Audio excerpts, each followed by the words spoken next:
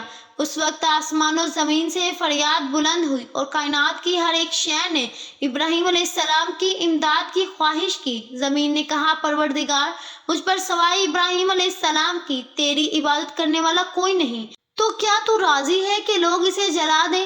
فرشتوں نے کہا، تیرے خلیل ابراہیم کو لوگ جلاتے ہیں۔ پھر اللہ تعالیٰ نے فرمایا، اگر مجھ سے وہ مدد طلب کرے گا تو میں یقیناً قبول کروں گا۔ جبرائیل علیہ السلام نے کہا، خداوند، تیرے خلیل ابراہیم علیہ السلام کے سوا زمین پر تیری عبادت کرنے والا کوئی نہیں ہے، تو نے ان کے دشمنوں کو ان پر مسلط کر دیا ہے تاکہ ان کو آگ میں جلا دے۔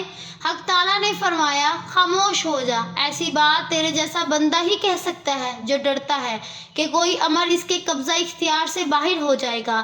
وہ میرا بندہ ہے، جس وقت چاہوں گا اس وقت بچا لوں گا، اگر وہ مجھ سے دعا کرے گا تو میں قبول کروں گا۔ پھر حضرت ابراہیم علیہ السلام نے اپنے پروردگار سے دعا کی، یا اللہ، یا واحد، یا احد۔ اس وقت جبرائیل علیہ السلام نے حضرت ابراہیم علیہ السلام سے کہا، جب حضرت ابراہیم علیہ السلام ہوا میں تھے تو آپ نے ہوا میں ملاقات کی جبکہ وہ منجگی سے جدا ہو چکے تھے، اور پوچھا کہ اے ابراہیم علیہ السلام، کوئی حاجت مجھ سے ہے؟ آپ علیہ السلام نے فرمایا، تم سے کوئی حاجت نہیں ہے، لیکن علموں کے پروردگار سے میری حاجت ضرور ہے۔ وقت جبرائیل علیہ السلام نے ایک انگوٹھی دی، اس پر کچھ نقش تھا، لا الہ الا اللہ محمد رسول اللہ۔ پھر وہ انگوٹھی آپ کو دے دی گئی۔ پہنتے ہی آگ سرد ہو گئی اور وہاں جبرائیل علیہ السلام آئے اور آپ کے ساتھ بیٹھ کر گفتگو میں مشغول ہو گئے۔ ان کے چاروں طرف گل و لالا پیدا ہو گئے۔